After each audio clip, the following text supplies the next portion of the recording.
This is a Niche Radio podcast. Subscribe to this podcast on iTunes or log into www.nicheradio.co.za. Welcome to SuperDads. Today we have one of the most, I'd say, on the top there, best and most interesting guests we have ever had. And you're going to find out some of the story goes a bit deep in depth, but when we're going to simplify it and give a bit of a more of a narrative. And the special guest we have here today is Professor Paul Héroux from Canada, and he is from the Department of Epidemiology, Biostatistics, and Occupational Health at the McGill University. And we're going to focus a lot on his work and his research, and a lot of it's very pioneering. And unfortunately, because non-native EMF literature tends to be very discriminative, his work tends to sort of get hidden. But when you actually look at the practicality, and also I've had some of his work reviewed here by different organs of state in South Africa, it's sometimes hard for allopathic medicine doctors to comprehend it, because the solutions are so simple and application is so powerful, but it goes over their head. So we're going to be very fortunate to have Paul with us today, and he's going to be sharing more of us about non-native EMF, the groundbreaking work that he's had with the unified theorem, and this helps clear up a lot of the BS and the misunderstandings that one finds in literature from industry. And Paul, thank you so much for being here today. It's a pleasure. How are you? I've been very excited and anticipatively waiting to have this interview because we made contact many months ago, and studying your work and your course lectures, and more importantly your textbook. And it's very interesting, unique how you were generous enough. I mean, it's kind of unheard of an academic of your caliber and nature to actually have generated a textbook for the curriculum that's free. Normally, you have these other professors that would generate these textbooks and try to make a sizable income out of it. And even when I review their textbooks, they would either be very much biochemistry side or the physics side. And as a result, it tends to be too complex, or they sort of tend to shy away from actually explaining how the physical mechanisms happens within the biology in the system. Where with you have a background of both, understanding the physics and the biochemistry. And what's unique in that is that there's very little room to actually challenge the information that you generate and the theorems that you bring across, because it's well founded on other science and physics. But unfortunately, physics is a very difficult discipline to be in, particularly since it's not always well favored. It's not many biochemists or allopathic medicine doctors understand or want to learn the physics. So you've had a very unique ability to actually translate this into a very applicable material. And actually, for those who have read the basic books written out there, I mean, there's Andrew Marino's book, which gives a very nice basic understanding for people. And your textbook out and your materials that's also available online is highly, in my view, recommended for persons that want to go that extra level, understanding non-native EMF and the different ways it can be modeled and how it affects the biology. Well, thank you very much. Yes, I like the fact that the textbook is free, and I try to update it as frequently as I can. But obviously, it's a bit of a challenge to publish the articles I should be publishing. I have a backlog of things I would like to write about. And of course, I also need to update the textbook. So unfortunately, it's not quite as advanced as the current thinking in relation to electromagnetic fields. And by thinking, I don't mean the thinking of the industry. I mean the thinking of actual science in that sense. So the science goes beyond what is in the textbook, but it is simply because I haven't had quite the time to update as well as I should. I think also the difficulty, with one of your students has been, because your research is also multidisciplinary, it is that much more challenging to actually publish papers with it and have it, have it reviewed, because reviewers tend to. I mean, we had one of your for your students, one of the external examiners, Professor David Carpenter, and he greatly reviewed the work. But unfortunately, with the examiners, they don't like it when you want to include different disciplines in a paper, or if you show something that's too conclusive, they also don't like that. And if you want to give policy advice, even more, they say, no, we're not going to publish unless you follow our criteria. So as an academic, it's very challenging to actually get this research out there when they say it must be in papers. But at the same time, if you have the reviewers themselves that either don't understand the material, or they're too afraid, or they're worried about their own, concerns of losing funding. So it's quite a challenge that you and your students have been through. Yes, you have to understand the point of view of the publishers, in the sense that every magazine caters to a certain audience, and their audience usually expects information within a given field, almost within a given perspective. So usually they have the choice to publish a number of different articles that are submitted to them, and consequently they will accept the ones that go along the line of the magazine itself. So whatever quality of research you publish, you have to consider the strategic problem that publishers have their priorities too. There are some fashions in science that they have to follow, and it's only some publications that are, so to speak, manned by people who believe very strongly that a new perspective is warranted or necessary. So, for example, Electromagnetic Biology and Medicine is a magazine, I think, that has been supporting this idea. But a lot of other highly read publications, it's a waste of time to deal with them. And as Max Planck would say, science advances one funeral at a time. So it's difficult to change an overall opinion in science. It takes time, and you have to be patient. And I am not frustrated by it. I just understand the process. Yes, and unfortunately, with that process, it's difficult because even the realm of mitochondrial medicine, compared to other forms of allopathic medicine, it's rather new, or just an understanding of the work is new with Doug Wallace and that. And also, I mean, your understanding of mitochondria is really in depth. You properly understand how it functions, where normally allopathic medicine teaches, okay, mitochondria just produces ATP and that's energy, and it's far more complex. I mean, when you look at Gilbert Ling's work with water, and also Jared Pollack on the exclusion zone, and how water is sort of the primary fuel source of mitochondria, and light is the second fuel source. And when one has to understand this whole thing, there's water chemistry, there's light chemistry, and there's this electric engine inside that's focused on producing this whole process output.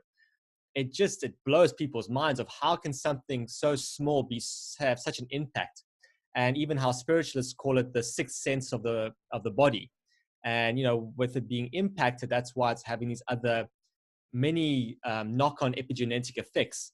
And for many scientists, it's difficult to understand how can something have such a profound non-linear effect, and for so many different mitochondrial-related diseases.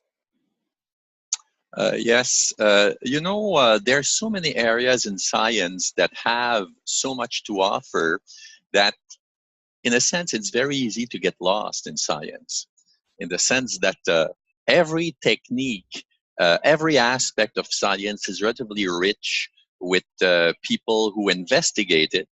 And understandably, people who are, I would say, the practitioners of science tend to specialize and perhaps over-specialize, and that weakens the connections between various areas of science, like biochemists and biologists can barely speak together because they rely on different techniques, they're going in different directions, and it's hard to, at certain moments, integrate science back to the level of humanism that we saw in the 17th century.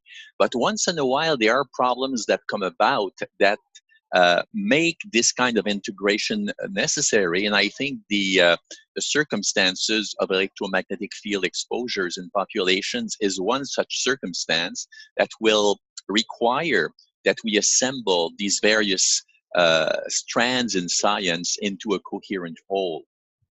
And I know that you've repeated at, verbatim at large with all your different interviews, but for our listeners out there, let's, just for the introduction, for you to explain, what is the mitochondria and its key function. And the reason why having you as a guest is so valuable is that when reading your description of the work and how it affects the mitochondria, is that you tend to have this poeticness with it, with the words and explanation of it. And unfortunately, the downside of poetry is that if a person doesn't understand poetry, and like I said, different scientists have very strong specializations, they'll take one or two words and they won't understand the rest of the poem.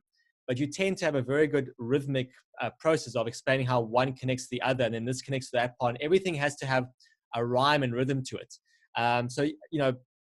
For our listeners, explain, if you don't mind sharing again, what is the mitochondria and how it is vitally essential to the body. Well, I've been accused of many things in the past, but I've never really been accused of being a poet. Thank you very much. The whole issue of the effect of electromagnetic fields deals basically with the fact that, well, according to engineers, electrons circulate in metals in what is called a degenerate Fermi gas, which means that you apply any amount of field to a metallic structure and electrons will flow immediately in response to the field. And of course, in a metal, the mean free path of electrons, for example, is relatively long. And this is what we use to transmit electrical power. By contrast, in biological systems, you cannot have very, very long mean free paths of electric charges like electrons and protons, but you have very, very short ones that are fractions of nanometers. And when you apply any sort of field to biological systems, you do alter the probability that electrons or protons will move easily from one molecule to another. And so the fact that you can't easily pass electron or protonic currents through biological material doesn't mean that they are immune to these fields. So essentially in the mitochondrion, for example, in a human egg, you might have as many as 1/3 of a million in one cell.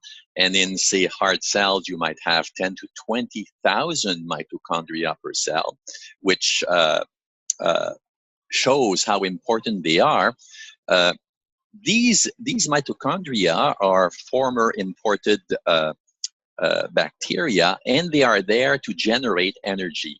And the reason why this is done in this way is that larger cells tend to have larger structures that cannot metabolize with what I would call the dynamism that you find in a bacterium, which has a very, very high ratio of surface to volume. So we have imported these bacteria into our cells for the specific purpose of providing a very rich supply of energy. And this rich supply of energy has allowed cells to accomplish things that could not be done otherwise. And I really believe that the supplement of ATP, which is the currency of the cell, adenosine triphosphate, provided by mitochondria, has been one of the motors that has allowed not only the single cell to evolve, but also whole organisms to evolve. So supply of ATP is very important. So within the mitochondria, which are the generators of about 80% of the ATP in cells, you essentially have what we call oxidative phosphorylation. And oxidative phosphorylation, which is contained within each mitochondrion, is the means by which biochemistry has succeeded in transforming food and oxygen together into energy. And so this oxidative phosphorylation is based on what we call complexes, which are relatively large molecules that are arranged in series to essentially produce ATP. So you have complex 1, complex 2, complex 3, complex 4, and complex 5, which is also named ATP synthase.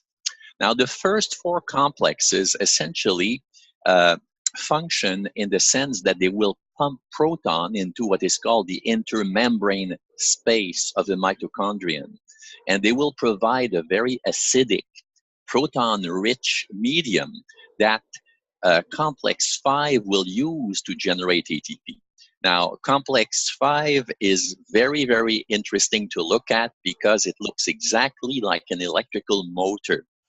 And so the very structure of complex 5 speaks to its vulnerability in terms of being subjected to electromagnetic fields. Essentially, in complex number 5, you have these relatively long water channels, which are meant to be very, very selective to protons only. And the way they are made selecting to protons is that they're completely filled with water. They are activated by the highest electric fields in biology, and protons have to move through a water-made channel by jumping from one molecule of water to another. And so because the successive water molecules are identical to one another, essentially a proton can get across this chain of about 10 to 15 water molecules without losing any energy. So it's an adiabatic process that we call in physics. So this adiabatic process means that the proton can get through this channel relatively easily. It's relatively transparent in this way. But if you apply, say, magnetic fields or electric fields or any electric action, the jump of these protons and electrons back and forth to achieve the passage of the protons that power the machinery that produce ATP is impaired in the sense that it's slightly reduced. And so the body is extraordinarily sensitive to any change in the level of ATP. And any, I would say, alteration in the performance of oxidative phosphorylation, either of the electrons going through the first 4 complexes, or the protons being pumped into the intermembrane space, or their return through ATP synthase to generate ATP, disturbances at any point in these chains will be able to modify the level of ATP, which is something that the cell has to react to. So I believe that all electromagnetic fields really interact with this critical change of energy generation. And the body has devised a system to essentially monitor continuously the amount of ATP, because a cell realizes that it cannot run out. It's a little bit like a government closing down because the Minister of Finance hasn't done its job. So there is a remarkable system of control. And this control is often mentioned by a single name, which is AMPK alpha. This is adenosine monophosphate protein kinase. And this is an enzyme that's evolved over billions of years to manage the diverse activities of a cell in response to changes in ATP levels, specifically in responses in ratio of ADP to ATP. So if you reduce the amount of ATP being produced very slightly, there will be a response by AMPK alpha. And AMPK alpha can control practically everything in the cell. And AMPK alpha is being studied for a host of chronic diseases like Parkinson's, like Alzheimer's disease, like diabetes. It's a very, very important regulator of cell activities. So essentially, the action of electromagnetic fields on charges has a direct consequence of what happens to the energetics of the cell, which also perturbs homeostasis in the cell. So frankly, I am a little bit uncertain myself as to what is the most important impact of electromagnetic fields? Is it truly the reductions in ATP and the physiological consequences that these fluctuations have? Or is it the fact that you're constantly challenging the organism to readjust to various levels of ATP by remanaging its functions almost in a continuous way? And a problem that I've solved recently is the explanation why the fact that when you increase a field, you produce an effect on cells, and when you reduce fields, you produce almost a similar effect. And the apparent explanation that I've found, not published yet, by the way, is that mitochondria are comfortable at only one set level of polarization. It's 137 millivolts. And if you depart a little bit from that, either increasing or decreasing, so you would increase this polarization by inhibiting ATP synthase. So you prevent the protons from reverting back into the matrix of mitochondria, and polarization will rise. And then if you remove the field, the protons will flow more easily and you will reduce membrane polarization. Now, if you alter either way, lower or higher than 137 millivolts, you're going to generate more reactive oxygen species. So this explains why everyone in the field observes the electromagnetic fields and comments that, yes, it increases reactive oxygen species. And what is really left to be done is determine how both these changes in ATP and these changes in AMPK alpha affect diseases that are chronic, like diabetes, like Parkinson's, like multiple sclerosis, and how, in a sense, as the late Martin Blank would say, electromagnetic radiation is a bit like ionizing radiation, but acting more slowly. So it is, in fact, a slow erosion of what I would call physiological integrity over time due to playing around with these various basic mechanisms. And it gets even more complex, which we'll cover. I mean, you know, putting it into a simple term, what I like to explain to the layman public audience is when this whole process goes through different complexes, it's kind of like a waltz or a dance where, you know, you have your paired electron and proton and they're having a dance. And when they, you know, they split and they have do a little figure of eight or movement and they have to repair together, and that makes a harmonious relationship. But when you have this interference of external non-native EMFs, which literature would be discriminatory as saying it's only, you know, a magnetic field or it's only a wireless field, but, you know, light is also that. So we have, you know, blue light toxicity, we have magnetic fields, fluctuating magnetic fields, we have wireless signals, and those have the ability to influence the breaking of covalent bonds, meaning that this waltz dance is, you know, instead of having this 1, 2, 3, 1, 2, 3 synchronized music, you having all of a sudden a rave or a heavy metal marching band playing this heavy, crazy music, and then they no longer want to dance anymore. The partner splits. And sort of, I guess, you know, the AMPK is the equivalent of a marriage counselor. And the marriage counselor will do their utmost best to try to keep this couple together. But, you know, it's the case of, depending on the strength of the relationship or many other factors where they make an effort, whether that pair will be able to find a way of adapting to maintain this marriage or this pairing, or they will end up being divorced and separating, going in different ways. And we have, as you said, these different shutdowns of the system and this thing of different diseases manifesting.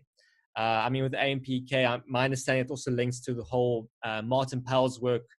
Goes aggressively on the whole voltage-gated calcium channels. And again, for me, it's going more to the biochemistry side. I prefer more the physics side, the quantum biology aspect on what you've been describing. So that analogy with the waltz dance, would you say that's rather accurate? I would say that you may be the poet between the two of us. And I have to warn you about the resistance that most scientists have to poetry. You know, one of the contributions that science feels it's giving to society, as opposed to politics, is that in science we're really, really strict in every way that we talk. We don't take liberties. We don't wave our hands around with generalizations. We consider the details. So, for example, the scientists, the physicists who look at the flow of electrons and protons through biological materials, they are concerned about extraordinarily basic problems of quantum mechanics, wondering about, is it the proton that moves first or the electron that moves first? And so those are the things, the problems are very dear to them, and their focus on these very, very basic fundamental things prevents them from paying attention to things that may be killing them.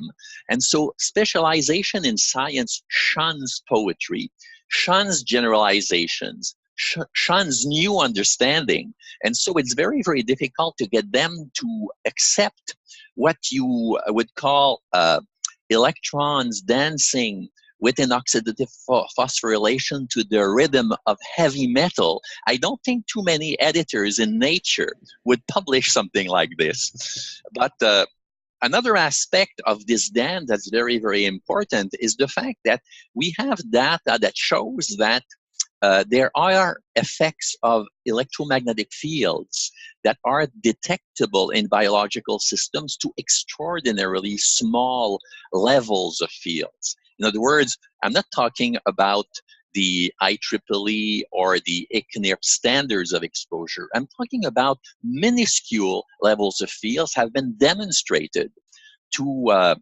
affect biological systems.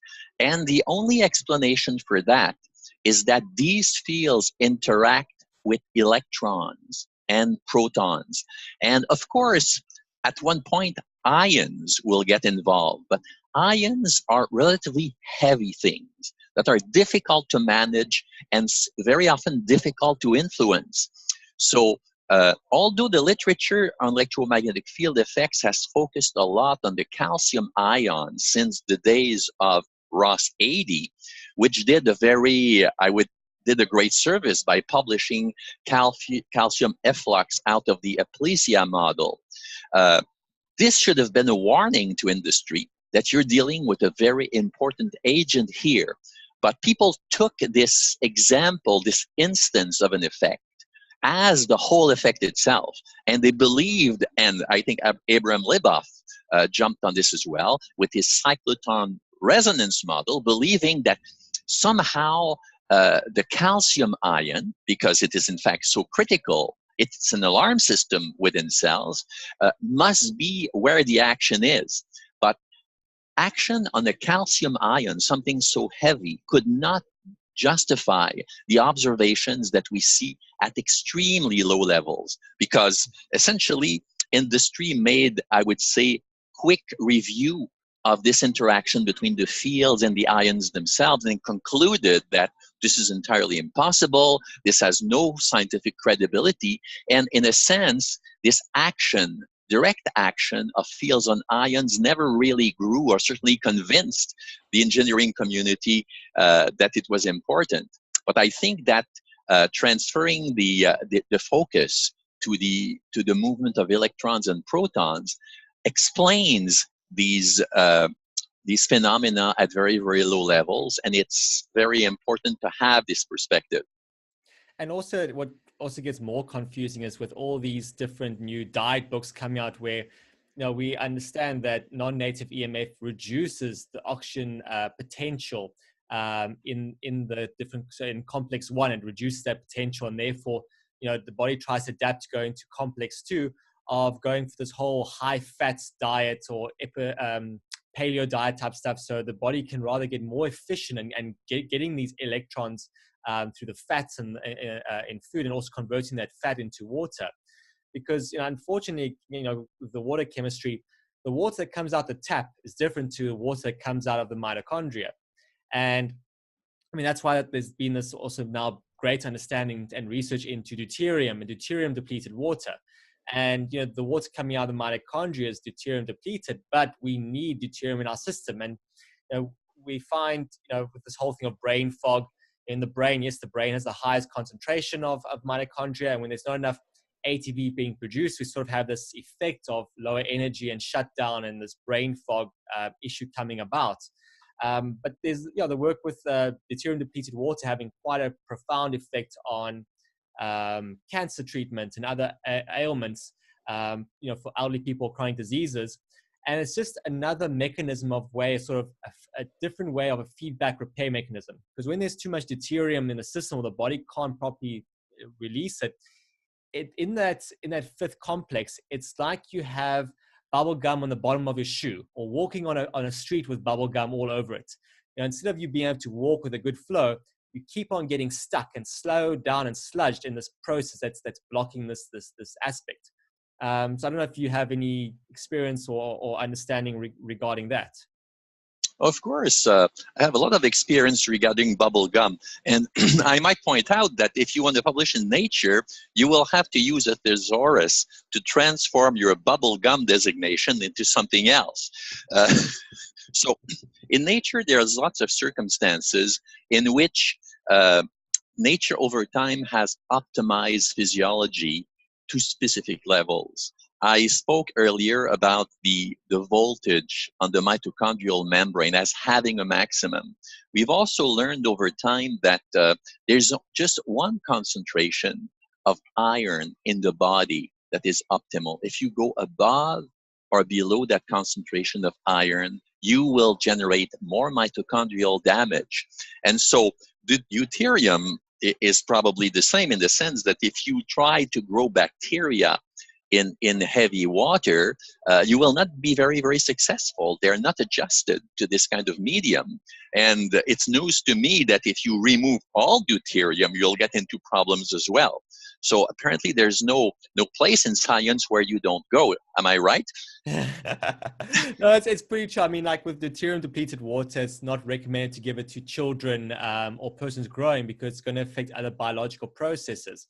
So it's all, it's a clinical protocol in terms of it has to be managed. Certain things have to be done with the process of treatment. The same comes with this whole photobiomodulation medicine or cold laser or LLT therapies where applying the infrared light at the 660 or 810 nanometer, it's improving the processing speed of the ATP. But again, if you apply for too long or too much, again, you have this issue of too much reactive oxidative stress or ROS being produced. So it's always about having this balance.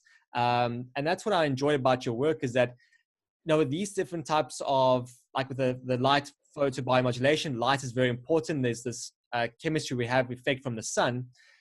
But again, it comes down to your explanation of the magnetic effect is a much simpler and unified mechanism of explaining these things, and how in one of your other interviews, I think it was with Dr. McCullough, where you explained how by applying a static field, you're able to manipulate and actually have a very successful potential protocol in treating cancer. Yes, well, the issue of treating cancer is it's a lot easier to perturb a physiological system than it is to control it. Yeah. But I hope that in the future, we will be able to optimize, so to speak, our electromagnetic fields to the point where they have very useful biological impacts. We already see biological impacts of electromagnetic fields that are more or less randomly generated by the engineering community, and we see that these impacts are substantial in terms of certain diseases, for example, like cancer and probably diabetes. So what this means is that if we are really thoughtful about how we do things with these fields, we have a great advantage over pharmacology, because the whole of this very prosperous pharmacological science depends on what is called ADMET. You have to be able to absorb the thing. You have to be able to distribute molecules within the body. You have to take into account metabolism of the drug. You have to take into account excretion, and essentially all of these various aspects of molecular disposal make pharmacology very, very difficult to handle. So you don't have a way to uniformly and relatively inoffensively expose the whole body to a certain agent. And although electromagnetic fields might have a more subtle effect on physiology, with electromagnetic fields, you have a tremendous advantage over drugs in the sense that first, you can expose the whole body uniformly because at certain frequencies, the fields penetrate the whole body completely unattenuated or undisturbed. So you can uniformly treat. And the second thing is that the fields are very easy to manipulate over time. You can turn them off and turn them on. You can apply various duty cycles. So all of these various methods in terms of frequency, in terms of time of application, are variables that you can probably manipulate to address different systems and physiology. In drugs, you don't have any of these advantages. You're always dealing with a construct that has problems getting to where you want, that you cannot apply or remove rapidly. So it's like you're looking at a whole new, so to speak, pharmacology based on electromagnetism, if only we were wiser and more advanced in our knowledge of the basic effects.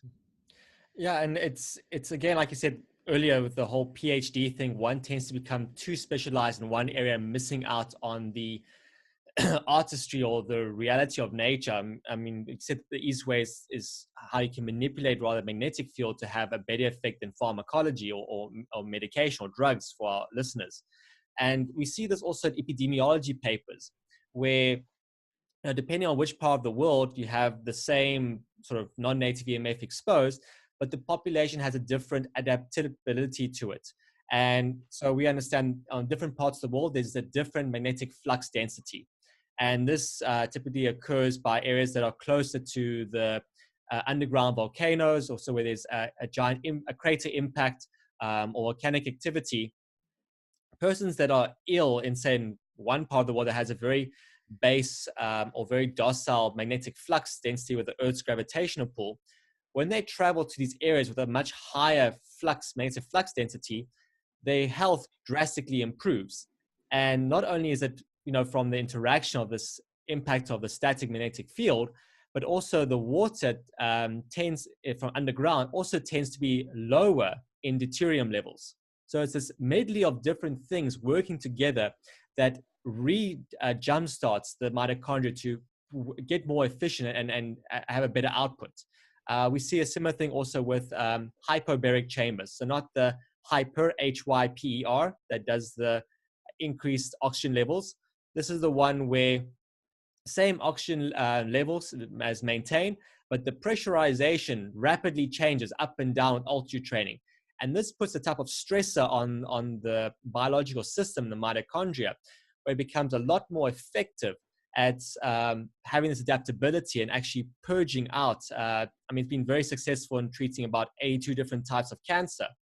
But when we look at the quantum level, all of it has a very similar mechanism of nature, from what I understand you've been describing, of why addressing the magnetic field is more effective than pharmacological effects. Yes, I really believe that there is a future in using electromagnetic fields to control biological systems. And I think that one of the greater crimes of industry is not only that they have pushed applications on society, and by that I mean the particular means used to distribute electrical power and wireless data transmission. And by pushing these particular applications, they have exposed populations to new agents about which not enough was known, and they should have been more careful. But in protecting their products, they have, so to speak, created what I would call what President Trump would call fake science. And they have a science all their own that they have compiled in bibliographies that they supply to the various national committees who consider the problem. And they have done this very, very patiently. In other words, they have created a science that supports the very simple idea that only thermal effects exist. And by doing so, they have more or less undermined and cut the grass underneath the feet of the people who wanted to investigate this for both environmental and therapeutic purposes. And so I know of only a very small number of people in the world who are currently working on this, and the resources that are being allotted to this research, these resources are much too small to produce the kinds of, I would say, of innovation and new ideas that are needed for this process to go forward. Yeah, I mean, it's also about whether the ideas sound, I guess, sexy enough or marketable enough to have these products that can be sold, in a competitive spectrum. And then also, like you said, it's confusing with the different disciplines or even engineers, electrical engineers themselves. With the whole thing in a mobile device, having the blue light backlight, again, we understand the biological effects, but from a physics energy perspective, a blue LED, it doesn't emit the same type of heat and requires the same amount of energy as a red LED light or red light that can be emitted from the device in order to have these potential positive beneficial effects. So again, it's difficult on which PhD has a certain enough level of understanding, and whether, as you said, these different committees that want to bring their own agendas forward to support industry. And I mean, one of the things you covered, you had one of your colleagues narrate your explanation of the De Luca paper with the sort of the biomarkers. Unfortunately, with De Luca's paper, I mean, with the different names and all the things, it can seem very complex to even an educated enough scientist. And even though I'll put a show note link to it of how your colleague explained the aspects, it can still seem a bit confusing when one has to listen to it again and again because of all these big names and acronyms, and the ordinary person and even most scientists won't understand what was covered in it. But I was hoping maybe you could just explore on it a bit more, given what you were just saying about these committees. Well, the thing is that one thing that I think that industry has understood well is that to get a message across to a wide audience, you have to have a reasonably simple message. As you point out, science inherently is a little bit complicated, although it can be described very constructively by poets, you see. But if you really get down to the nitty-gritty, you almost feel like it just requires too many words, and words can't describe what you see as a scientist. Each time I write a publication, I realize that even to get it accepted by anyone, you have to produce a paper that is more simple than what you saw. Because anyone who reads a paper, in a sense, wants to read a bedtime story. It has to have a type of rhythm. It has to have a logic. It has to have a structure. And often what you see in the laboratory and what you have to explain is not really compatible with that kind of structure. There's too many twists and turns, and the conclusions cannot be quite as poetic as you would like, and could not flatter our psyche as much. So even within science, you have to make compromises as to the message that you can actually communicate, because there's limits to how much people can absorb in a short time. And so to explain the effects of electromagnetic fields on biology, you could have the scientific route and try to truly explain on the physics level what's happening, the consequences of biology, and then on the consequences on public health. But actually what is easiest is to tell people you're going to get cancer. And that people will understand fairly easily. And we are confronted with this problem all the time. I remember having a conversation with Dr. Belpom in Paris, and we were discussing the fact that for electromagnetic fields, there is inevitably a pathological aspect in the sense that environmentally it can produce negative effects, but there's also a therapeutic effect. And Dr. Belpom was saying that we should never talk about the therapeutic effects because it confuses the public about what these fields are. And so apparently industry has understood this well. They feel that their message is that it's either ionizing and it's bad, or it's non-ionizing and it's good. So this simplifies their public communication strategy. And they go a little more technically, of course, when they have to convince national committees to follow their policies, but essentially their message at the base is relatively simple, whereas unfortunately reality sometimes is more complex. And yeah, I mean, it's coming back to the De Luca paper, it's, just to summarize for our audience out there, what we find is with non-native EMF is that, and this is what also the work with Doug Wallace and mitochondrial medicine, is that you would say about 95% of the diseases we experience is epigenetic and 5% of them is genetic. And so, it's, from my opinion, it's quite easy to, say that non-native EMF is the leading non-linear contributor to obesity and diabetes and other mitochondrial related diseases. So this whole thing of, particularly like diabetes, I found, just using the word EMF, people get scared, but with the moment you're able to explain to them this relationship of how, the broadness of non-native EMF is actually making people fatter or having diabetes, their ears tend to pop up and they want to be more receptive. They go, oh, really? What are the different solutions or adjustments I need to make? Because it has far more of a quicker reaction to them than this whole word of cancer. It's again, it's a hot media topic, but it's to get people to change. I found diabetes and obesity is a much quicker way of doing that. I think that you could make a lot of headway in public relations if you could convince, for example, American women that these fields are making them fat, because they would revolt against this idea. And it's a very popular idea because it places the blame on somebody else and, not their own personal habits. So, perhaps there is a way to find a public relations voice that can advance the agenda in a positive way, even if it's not entirely, I would say, strict in terms of the scientific details that it communicates. So in terms of the electrosensitive and the De Luca paper, I think it's very I would say rewarding for all of these electrosensitive people throughout the world that have been sent to psychiatrists, that in fact you can find some genetic characteristics that if you're a glutathione null homozygous, that you don't detoxify reactive oxygen species as well. And in fact, if you've been intoxicated with something else like a heavy metal, you are even closer to the border of criticality.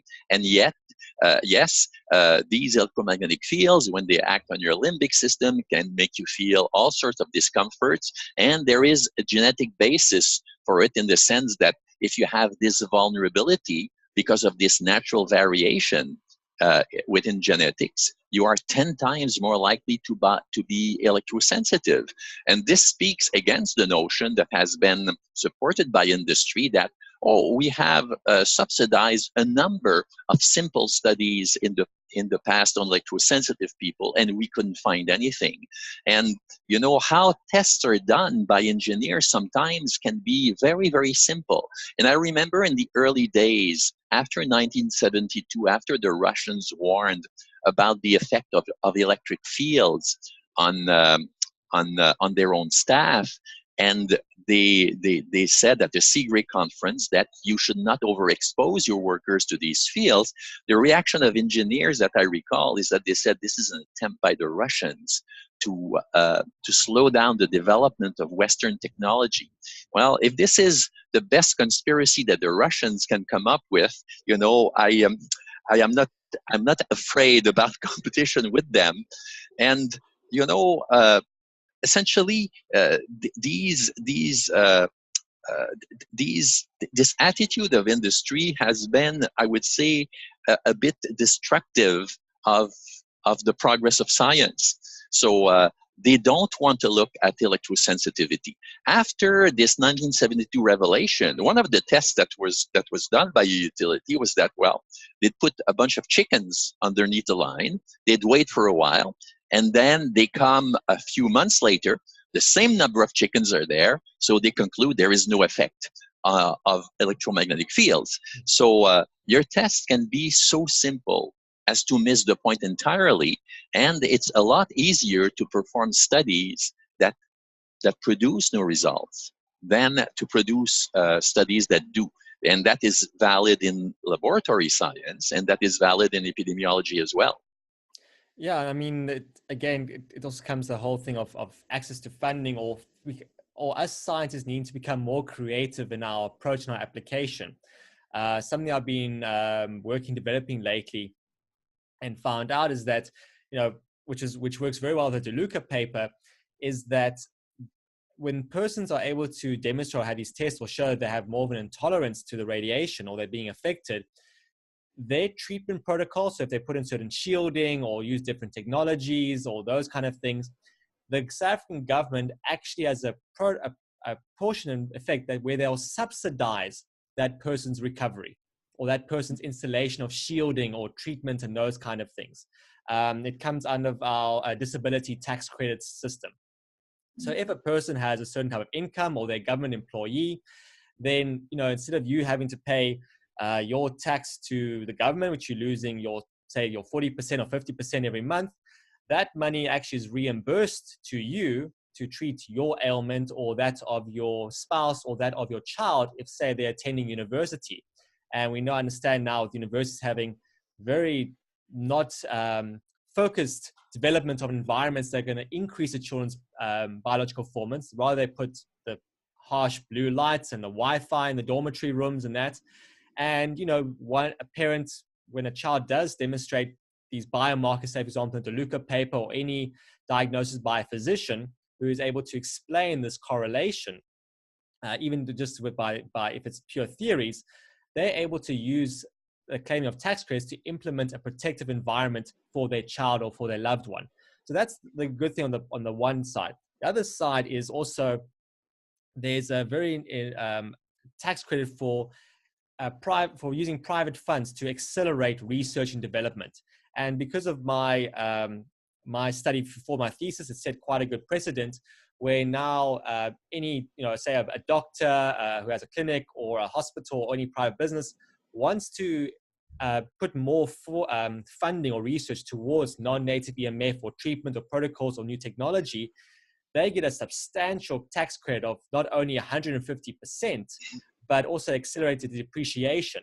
So it becomes quite lucrative, in terms of the base framework that private individuals or companies are able to take advantage of having the government actually subsidize and fund further research into non-native EMF. I think that maybe you should go into political science, in the sense that in most countries of the world, you get a tax deduction if you spend money to make money. In other words, it's considered an investment. And so if I risk 100,000 units of money in a business venture and I lose it, the government will not tax me on that revenue. But why is it not considered equally valuable to invest in your own health, which is apparently what you have described?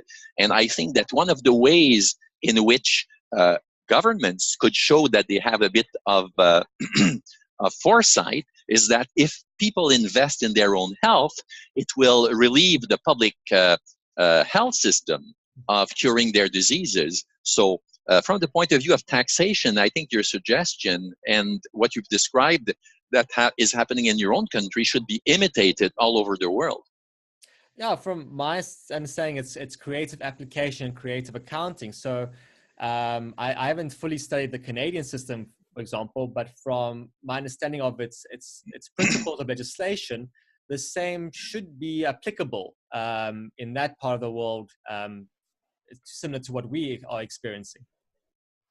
Yeah, I'm sure that it's possible, but as in anything in politics, you need a champion who is very prominent to take on the cause, believing that this will favor his next election. Unfortunately, as you know, the people who know they are electrically hypersensitive is fairly small.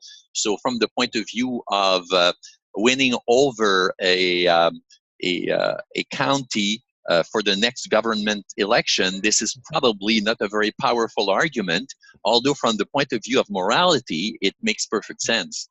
Well, I mean, and that's why, you know, I've tried to move away or finding creative ways of moving away from electrohypersensitivity or those, because it already has a very negative dogma or propaganda associated to it. So, you know, moving more towards this obesity or the diabetes epidemic, like in South Africa now, it's considered the second leading cause of death in South Africa. And you know, when we look at Volkov's work and we understand how the non-native EMF actually affects the insulin levels and that's in the brain and it perpetuates the body, when we start implementing treatment protocols where we're using then sort of native EMF or shielding mechanisms, mitigation options to non-native EMF, the person has a remarkable recovery. So even a simple thing for a person who's very large, overweight and diabetic, the simple thing of them, like in our case, I have the ocean nearby, them going to the ocean and walking barefoot in the water has a very fast and profound effect on seeing a drastic change in their effect of diabetes on them. Because not only is it sort of the grounding electric effect, it's, you know, a bit of cold thermogenesis, it's got also the light effect of the sunrise and sunset and all this chronobiology effect that's coming into play. But, you know, in that kind of thing of a person then gets blue blocking glasses at different types, that would work as a mitigation options. And the whole part of the strategy is we're focusing on raising the individual's dopamine levels. And by doing so, they are able to more easily connect the dots. And unfortunately, with most scientists or the ones that become very specialized PhDs, they are in these very high non-native EMF environments, and they tend to become what we would call low dopamine assholes. And it's very hard to get any message across from them. So by changing the environment, and even, you know, from discussing your previous interviews and the modifications you've made these things intuitively already through the application. That's why you tend to be a much more higher dopamine person and being able to connect the dots, and a much more friendly and warmer person. You don't seem obese, you seem a lot more radiant or higher redox potential than other scientists in the EMF realm. Essentially, you know, this issue of connecting the dots and making connections between principles or areas of science that are fairly disparate is something that is very, very criticized by engineers. They sort of mock it by saying, oh, this piece of data is compatible with your theory, isn't it? And so they want to give the impression that what we do is build a spider web that is full of holes. In other words, that we have tiny links between things that, if they were truly challenged, would not sustain the stress of a spider web. And in a sense, it's true. It's that it requires so much energy to document fully any connection that you make in biomedical science, because biomedical science by itself is really complex. It evolves over time. There's various opinions and so on and so forth. And what they're really saying is that science is complex enough that we will be able to avoid the truth and have our own truth as long as we wish. So in this context, one of the big questions that remains is one that was asked by Joel Moskowitz in California recently. You know, ICNIRP, you know, the organization that has what I would call a monopoly on the standardization of safe level of electromagnetic fields, has recently called for public comments, probably in response to the National Toxicology Program publication in the United States and the Marazzini Institute publication in Italy, and they now want to have public comments on their standards. And Joel was asking, should the scientific community cooperate with them? In other words, do we want to share our ideas with them so that they can sweep them under the rug again?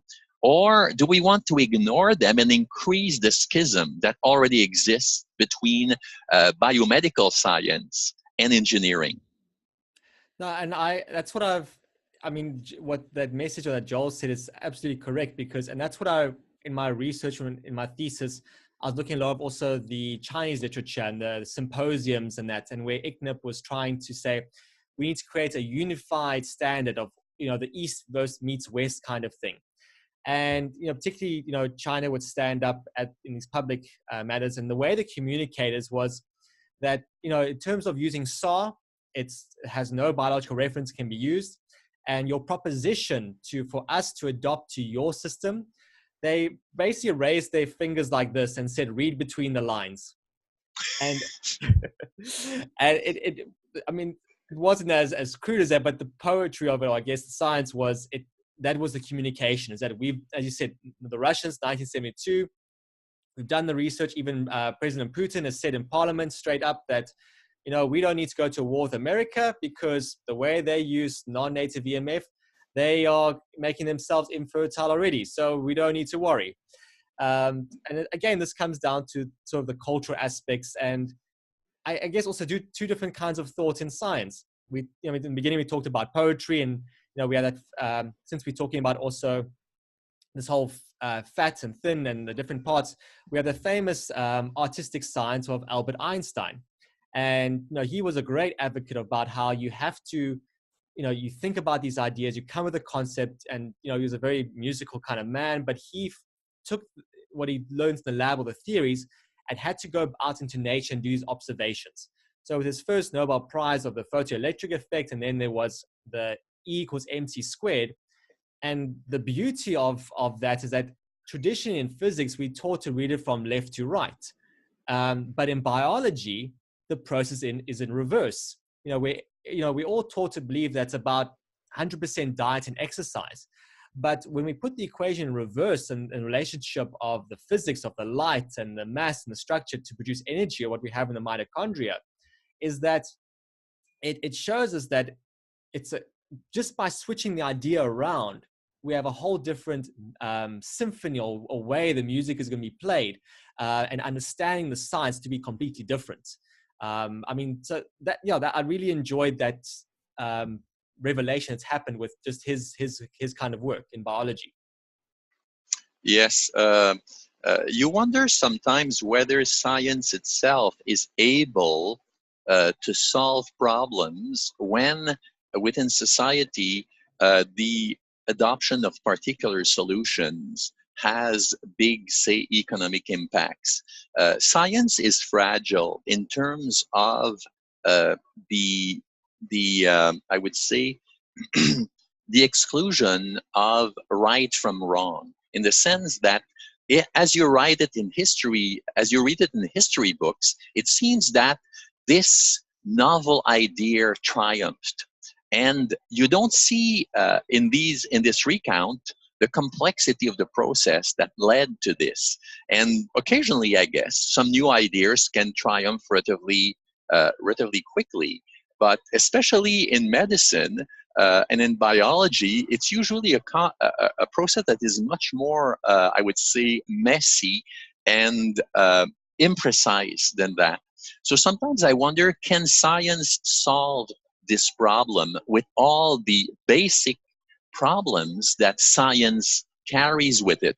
And perhaps the way to solve this dilemma of the East versus West differences in standard, to reunite this into a common ground, is to find enough applications that in fact discredit the ICNIRP standard, that people will see it as obvious that this standards is inappropriate. And my own strategy is that if we don't like the standards that we have in our own countries in relation to electromagnetic fields are too high, we don't need to change these standards. The best strategy is to ignore them and to create something different, which is exactly what I think David Carpenter did when he created the Bio Initiative and essentially said, we have to have a body of people that assemble to create something that is more compatible with real science than what the IEEE has created, which is something that protects their products.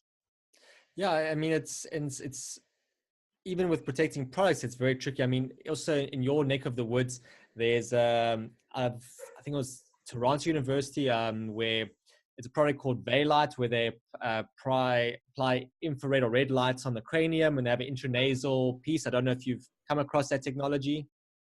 No, so what they're doing is that they found very effective at repairing the mitochondria and the inflammatory effect in the brain by applying a red light. And the key thing is here that it's a very, very, very low wattage. So again, like you say in your work, you need a very small magnetic field to actually cause disruption to this synchronized waltz dance. And they do the same thing. What they explain is that if you have to be very careful. Everyone thinks about power density. You want to put more red light, more infrared power is going to create more of a benefit. And they say it's complete opposite. Just by applying this very small light triggering effect, which sort of gets a jump-started reaction in the mitochondria to speed up better, and it shortens those respiratory proteins. And they found very good results with Alzheimer's, dementia, traumatic brain injuries. Parkinson's is a bit more difficult because the issue's more in the center of the brain. That's why they're into a nasal light, or they have to put it at the base of the brainstem here. But it's the light effect or light therapy seems to work very well, but it seems to work much better in sort of a Western idea mindset or Western way of applying technology, where on the Eastern side, there's more of this understanding of the magnetic field aspect. Mm-hmm. Yes, you seem to be coming back very insistently to this synchronized waltz concept. I hope that one day you can use this in a publication, perhaps as a title. But the problem with this synchronized waltz concept is that you use it to describe the movement of charges in mitochondria. Icknerp would use the same words to say that the Eastern world should synchronize their waltz with their own rhythm, you see. So the problem with poetry is that people can interpret it. And in fact, it is the charm of poetry that you have a few lines of poetry and everybody will love it for completely different reasons. And so the effort of science is to try to provide something that is not that loosely interpretable. But in doing that, they place a vice on the minds of people that truly restricts not only their creativity, but perhaps the advancement of science itself. And I don't know exactly what the solution to this problem is. You know, the drive of science to be taken absolutely, seriously and be extremely strict. And at the same time, restricting its range and restricting its the generalization of its ideas to a point where it becomes a little bit impotent. You know, you see so much effort being invested by great scientists into extremely narrow ideas, as to say, science is more and more about less and less. Yeah, and it's. I guess you're right in criticizing that. You know, I try to create this more fluidic or poetry of it, and that's part of it because of my background in sort of focusing on how does one merge legislation and science together, because also it's like two different languages, and it's very difficult to sort of get them to understand the same thing, where legislation or attorneys or advocates, they want this whole definitive, it must be this exactly. But now I don't understand all of this. And if you use a different, I need exact 100% confirmation that a smart meter is the same as a cell tower, or it's all these different aspects. And just by having a different name, it creates confusion for them. So I found I mean, especially when it comes to implementing these protection mechanisms or regulations, one has to approach the court because the judge is there as an impartial person, and he has to apply his mind of two different opinions. And, you know, again, this is a person that has to apply multiple disciplines of applying what is the principles or interest of the person or population, and also what is the merit in the story that's being told, or the narration from the defending party. Because even if he feels or sees that what's being presented is wrong, he has to judge based on what is presented to him. And, you know, when you have a scientist coming in and the one thing is the visual impression of how many papers they have, and, you know, how great, you know, they look at a title and they have a PhD and a LLD and a this and a that. And that's the first, you know, narrative to, you know, convince the judge. Yes, because it seems visually simple and appealing. But then when it comes to explaining the actual 100% correctness of the science, they would shut off quickly. So you have to constantly jump between the complex wording and this poetry at the same time, because when they're applying themselves to the law and the drafting of new legislation, it is an art. Unfortunately, with the law, it's purposely designed to not have this defined metric. Everything has to be the subjective context each time. And when you look at these rulings, and again, these judges, they also write in a poetic fashion where they have to describe the narration story of how they apply their mind and why it was the interest of this party versus that. And they also become very creative. So even if it's a scenario of, say, the thing of a public interest override, where a judge would describe the story that by not being able to view the context of where the coal supply was coming from, he had to explain this idea in a story that by them not sharing information, it could lead to jeopardizing the country's security and health, because you know, if you can't regulate how the coal is being bought, it's then could create a short supply in electricity, which means that then persons in the impoverished areas will start using more coal-burned fires in the homes, or the paraffin ones, and that can create a larger concentration of issues of pressure on the lungs or fires. And then, you know, with that, you have strikes, and that can create impact on the health system. And he has to, you know, go this whole narration story that he applies and describes, and how he applied a new precedent in law. So it's taking these basic science, and you have to guide them to this poetic narration to help them give a concept. So even though there's no proof that this would cause that, they still need to understand and justify by a story of what is happening to how we're going to run this country going forward. Because traditionally, you know, we are storytellers. We sit around the fire, we share it with our children, and they themselves need the same type of narrative story to help and justify their means of regulating environment, versus just the straight science, which can be, you know, overwhelming to them if they don't understand it themselves, or what it means to society or people as a culture. Yes, I think that the people in the judicial system, just like the politicians, have to make difficult decisions about what to do. And I've been in Washington enough to know that the way industry has made government, or has convinced government to go along with their developments, is by using very, very simple ideas, by convincing them that whatever systems they come up with next, they represent the bright future of society, and to impair that progression is something that is a crime in itself, because people love the idea that the future will be a lot better.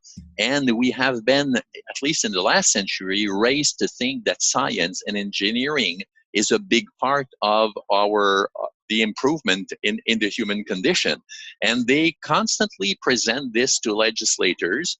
And these legislators have a very thin understanding, actually, of what these decisions that they are making mean. So legislators are solicited from every direction. They have very, very little time to give to any specific question, and something that seems a little more technical and deeply scientific is not something that can get their attention.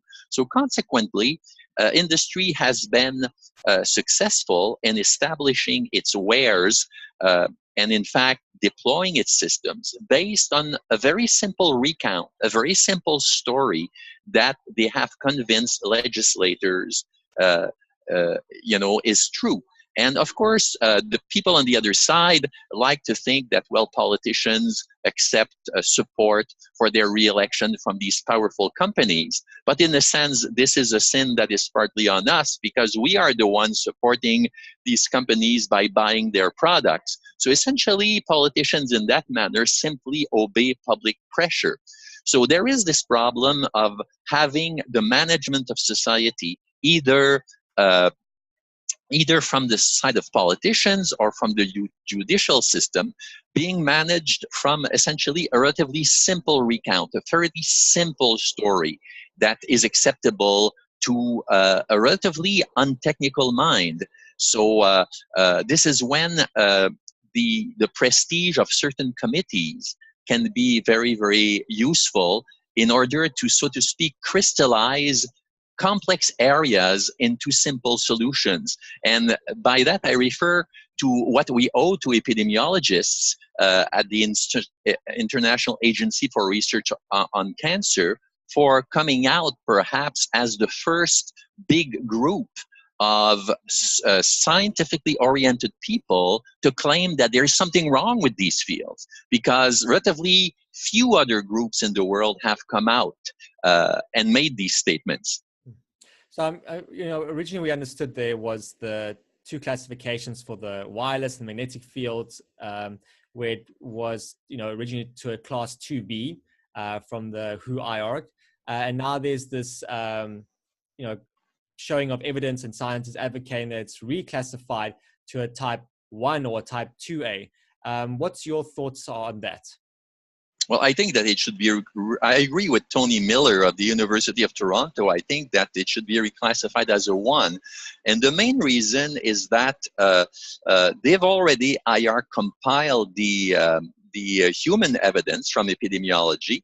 And now with the NTP, we have a succession of at least 4 large animal studies that show, I'm referring to Chu, to Ripaccioli, to the NTP, and to Ramazzini, that show that there is a significant effect on cancer. And so if this were any other agent, there would be an instant classification to class 1. But of course, people, unfortunately, in governments tend to do risk assessment at the same time that they do toxicology. So toxicology is supposed to be a science that determines whether an agent is noxious or not. Risk assessment is a political decision that tends to hedge everything at the same time. So essentially that you get reelected and that you don't perturb society too much. So for example, I think that the NTP should be a lot firmer in what it says, because they are an outfit that is supposed to represent a science of toxicology. And from that point of view, they should resist pressures from anywhere else in the US government or from the FDA to water down the conclusions that are very, very clear. What the rats are saying and the mice are saying is very, very clear. There is a cancer risk in relation to this agent.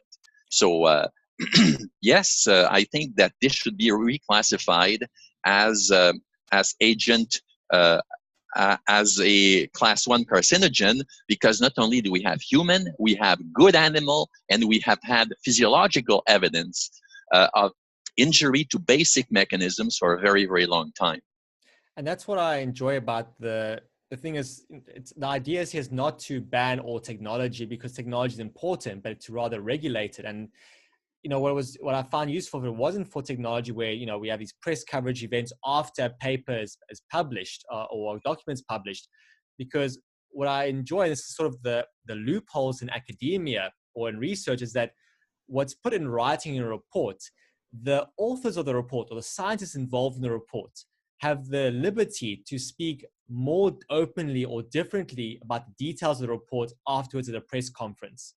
So it's useful. I mean, even with the Ramazzini one, I was the most articulate about it, how I forget her name, but she was commenting of how, it's based on the evidence, a cell phone should be kept away, from children, especially kept away from pregnant mothers, and based on the evidence that comes out of it.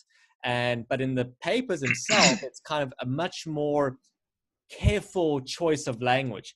But what I appreciate with what you just said now, it should be reclassified as a type 1, and this links up earlier with the legislation, is that the advantage with lawyers, and again, it's about application of principles and the difference of risk assessment versus the science or how it is that one does not need to wait for another official classification by the WHO IR committee, because the precedent of a metric has already been established.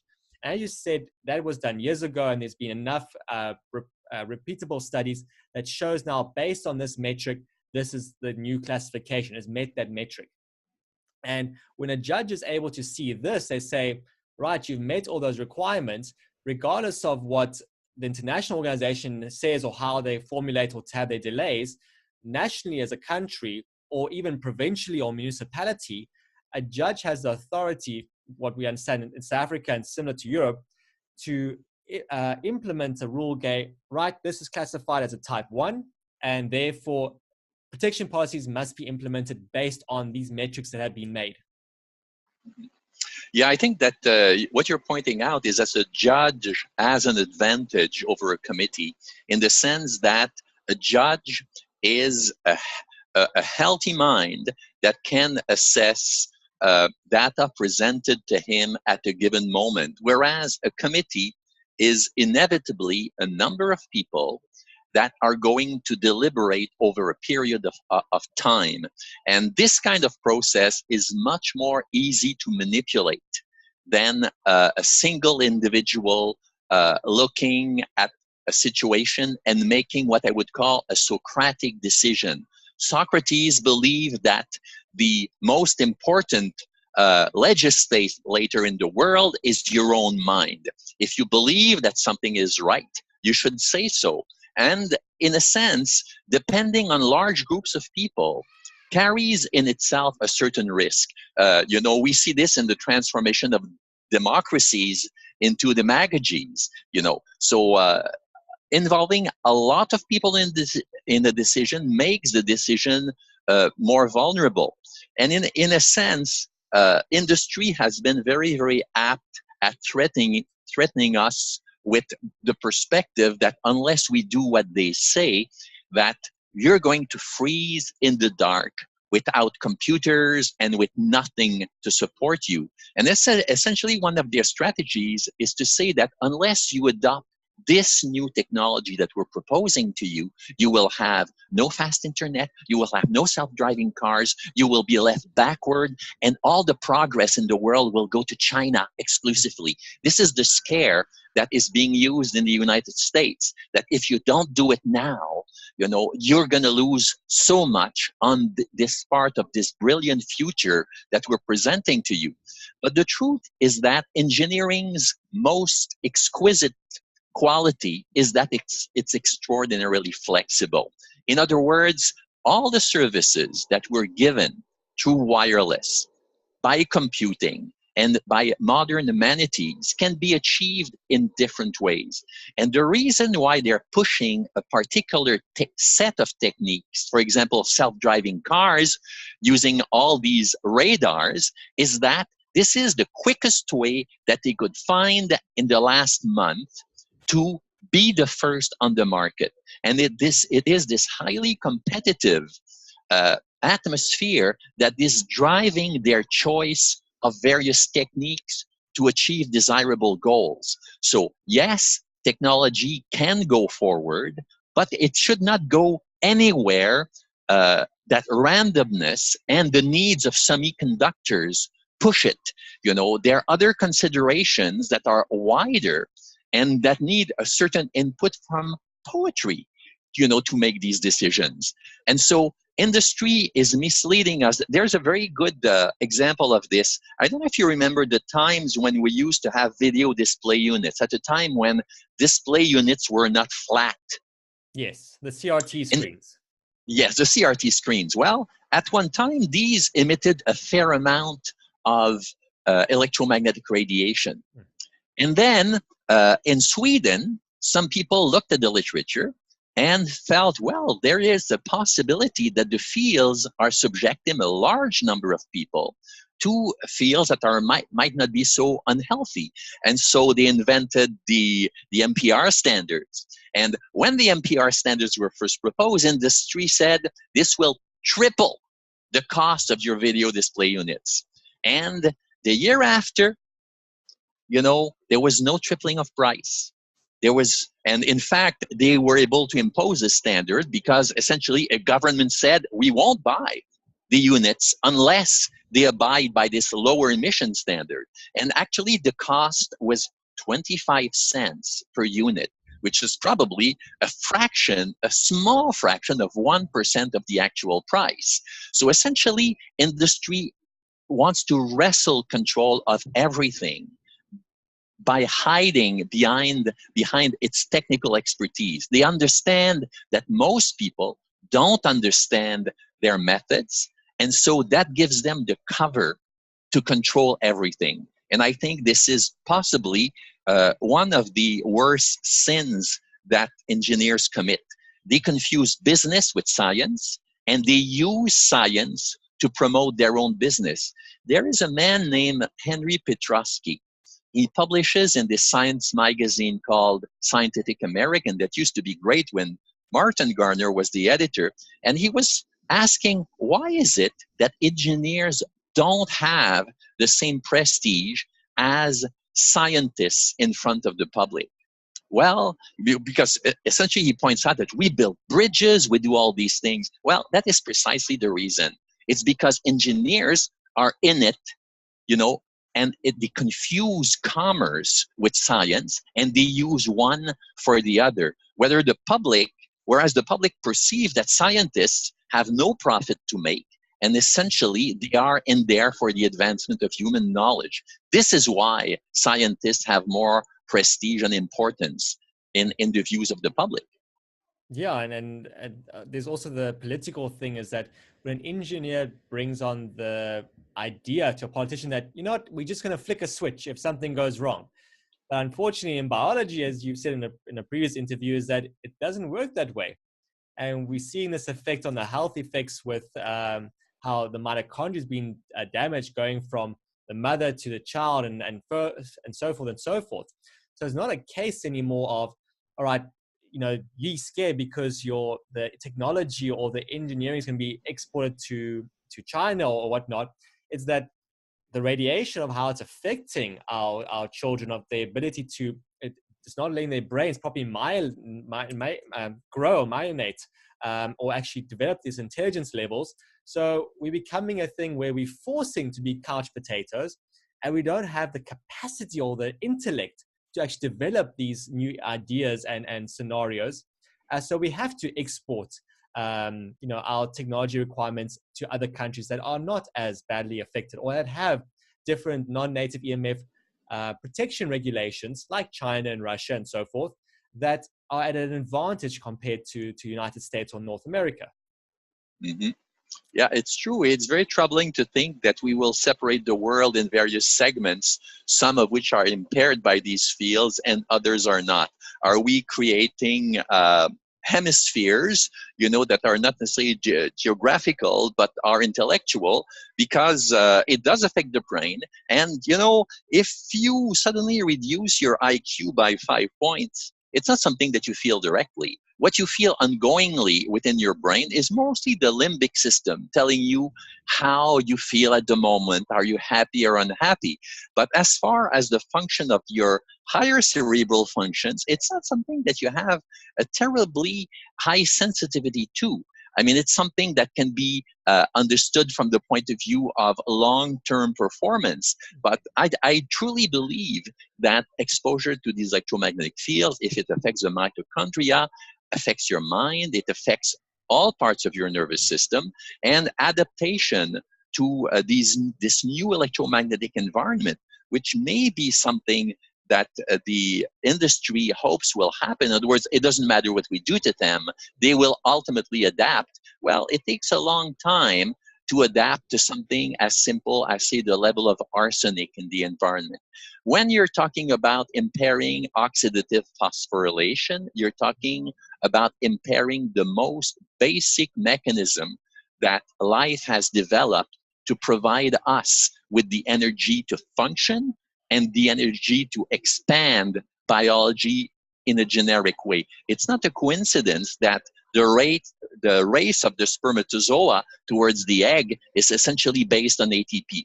This is possibly the most important thing in biology to optimize. And what electromagnetic radiation exposure is doing is that it is throwing a monkey wrench into that process. So my fear is that the human race simply will not be the same, and it will not be a positive improvement if we continue to expose ourselves to this non-native electromagnetic radiation over long periods of time. Yeah, and it's you know, what one of the scary things in my research for my data, one, it was very difficult to get academic or public or private data to do modeling in my thesis. And the second part was that a lot of it was very, very old or dated. And as a result, I had to actually go and get my data, a lot of from the source, from actual clinicians or practicing doctors. But what was also frightening is that, yes, I was fortunate to be sort of brought into their inner circle and their practice what happens. But what is happening is that with their environments being much more heavily inundated with non-native EMF, these clinical physicians are being greatly impaired. So these traditionally are intelligent people because they had to qualify and go through school. We regard them as that. But the way they're being affected is that they're now starting to actually make mistakes. I mean, one of the places is, for example, in Pretoria, it's one of the cities where 5G is being tested out. And you know, a number of the doctors are making these mistakes during procedures that normally they shouldn't make a mistake. They say they don't understand how they did it, or they rope learned it. This should have been done, and they have no explanation for it. And to bring in this sort of idea of, you know, that the non-native EMF is impairing their intellectual ability to perform or do certain functions is sort of very controversial or taboo. And what happens is that they're sort of the same as in law, is that when one makes a mistake, there's this congregation protection of malpractice, and one has to try cover the other one. And there's this training thing of sort of like there's this hidden university course of what do you do when things go wrong. But it is becoming more incremental thing of that. One is that they, you know, in their residency, they have a very high toxic environment of blue light. Then coupled with that, now they have more the Wi-Fi in the environment, the more magnetic scanners, there's less shielding implemented. Even when I was getting some data and consult for the hospitals, they're saying how these non-native electrical interference in the hospital is quite an issue with the monitoring of devices, and you know, they don't really understand where the problem is coming from, or how to diagnose it, or how to implement solutions to this magnetic interference, just from an operational point of view. And that gives us an idea that, you know, your nurses and doctors and clinicians that are working the whole time in these environments, and they being greatly hampered from this beauty idea of a doctor, and he's great and intelligent, but they ending up making these horrendous mistakes that cost people their lives from these malpractice issues. You're saying something that I think is very interesting, is that, you know, for engineers, there's this very active area called EMC, electromagnetic compatibility, which means that they're very concerned that one thing that they sell with the right hand might interfere with the product that they sell with their left hand. So they're making big efforts to ensure that all of their products that are sold by all their hands will work in synchrony, or will work at least with compatibility.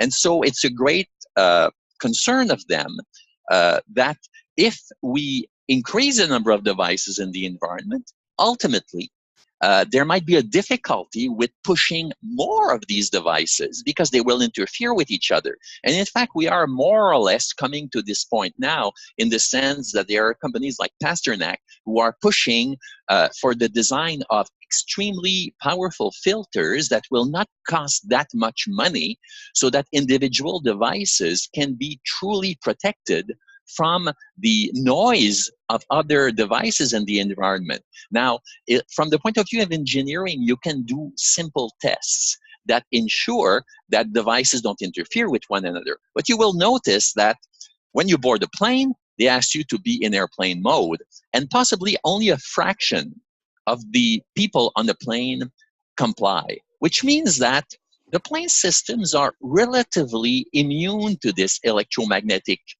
incompatibility problem, but it doesn't happen that often enough that planes crash. But still, there is uncertainty. So even in a field like complete engineering field, only dealing with devices, there is uncertainty. Now, this physician who makes a mistake, what are the chances that his mistakes will be attributed to something else? Mistakes have happened in the past.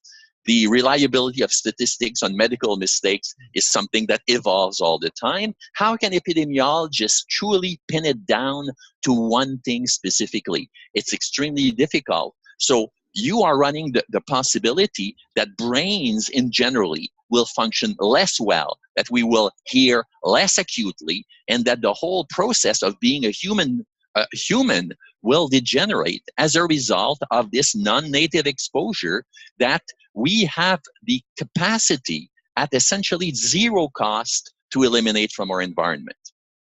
Yes, and you know, it gets more complex because it's all about a non-linear relationship, because it's never just one thing. There's multipliers of it, and you know, these different mitigation options. I mean, in one of the other interviews, and your work is just by switching, for example, to a DC system in the building wiring and for the lighting makes already a profound impact in addressing a number of these issues. But it requires a whole different capacity, a whole different engineering and motivation and marketing. Yes, the problem with that solution is that if you truly implement DC in buildings, then it will become extremely obvious that the remaining culprit will be the utilities, because they contribute about half to 2/3 of the field in your home. So they have to adopt DC for distribution as well, which is entirely feasible. But for them, it's a very, very big change, because although they could keep all their lines, they would have to change all of their equipment. So obviously, you can't do this overnight. But the proper thing for utilities to do is to expand their use of DC as much as they can, to have pilot projects in certain areas where they test the ideas and they assess the economies that can be made by this new paradigm that they should adopt, and that probably they will adopt inevitably, because transformers are a little bit equivalent to a Swiss watch. A mechanical one, it's an old method, whereas with semiconductors that are properly filtered, we can generate DC to DC transformers that will be parts serviceable, as opposed to throw away when they don't work, and so on and so forth. And so from the point of view of US national security, I mean, if you blow up 100 transformers in the United States, the city, the country will be impaired for probably a year or two, because these units are extremely large, have huge delivery times, are difficult to install, and are almost impossible to fix. Whereas with a DC system, you would have systems that transform DC to a lower level, that are essentially cards that you push into a system. They're parts serviceable. Their repair time would be much lower.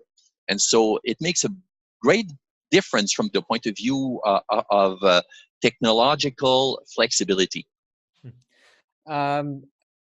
Since this show, because I know you're very busy and we're getting close to the time I've booked with you, and I don't want to take you more from your students, but speaking of your students and you, because the show is called SuperDads, and you yourself, not only you're a father to your students, you are a father yourself, as I understand. Yes. So, you know, how do you sort of tackle this and sort of, you know, educating and caring for your students and your own children on these effects of non-native EMF, and being a practically responsible person with the EMF hygiene and other connections with nature and life? Well, the thing is that most students who come to higher institutions like universities come for a specific purpose. They have a perspective of society and they realize they have the intellectual capability and the desire and the resources to forward their education. And what they're after is a diploma. So what this means is that they have a fairly, I would say, pragmatic approach. Most students who come into universities are not there to change the world. They're more preoccupied by integrating into it. And so most of the students that you meet on a given day are not willing necessarily to participate in a revolution. They're much more interested in ensuring their future. And I guess that can answer your question. So the student that truly wants to participate in something new is truly a gem among rocks. And then how does that, so that's the student part. And then with your own children, how many children do you have? How many children do you have? I have 2 children. All right. Are they and old one is 5 and the other one is almost 1 year old. Wow. So almost like my kids, or my daughter Lily is 2.5, and my son River is 1.5. And then we should be having a third one along the way. So we're excited for all of that. But I found even teaching this type of physics and quantum biology and aspect on biophysics, the young children tend to understand it reasonably well and much easier than older students. At 1.5? Yes. I mean, when I explain the principles and the words, like my daughter, she's very articulate. She can, use sentences and in words and whatnot. And in explaining the concepts, again, we're linking back to nature. And, I'd say, well, we have to go to the beach, or we're going to in the sun at certain times of day. And she would explain and recite why, we have to go at this time of day and the effect it has on the health, and why how it relates to the physics and the words. And, from my understanding is that, children at a very young age can already learn these concepts very easily. So it's a lot easier for them to adapt to it and apply it as they're growing older. Well, I think that obviously the poetic gene runs in your family. Well, I mean, you being a father, you obviously interacting a lot with your own children, or is it mainly your wife that's taking most of the time with your children?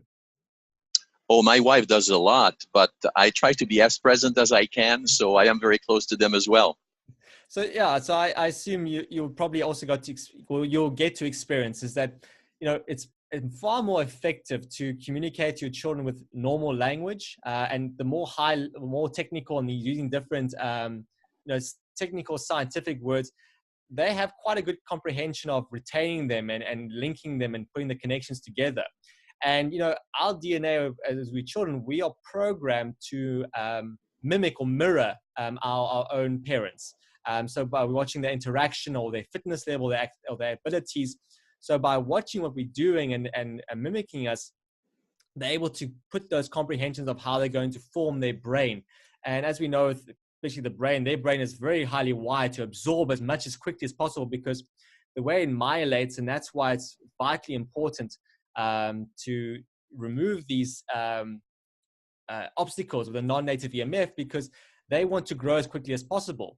This is why children want to have sort of more fats and proteins versus vegetables, because it helps the brain grow much faster. And, we want to encourage this as much as possible. And that's why I found by doing these different practices, gets them to have these more amazing abilities versus children that are in these very highly exposed environments, tend to not be as progressive. I mean, I'd see children that are 5, 6 year old, and my daughter has a better communicating vocabulary than they do. So it's becomes very important or valid as a parent, or as a super dad. It's with the work you do, as I understand, and you going about it, you focusing on how to protect that environment for not only yourself but your loved ones as well, so they can have the best advantage and not being wiped out through evolution.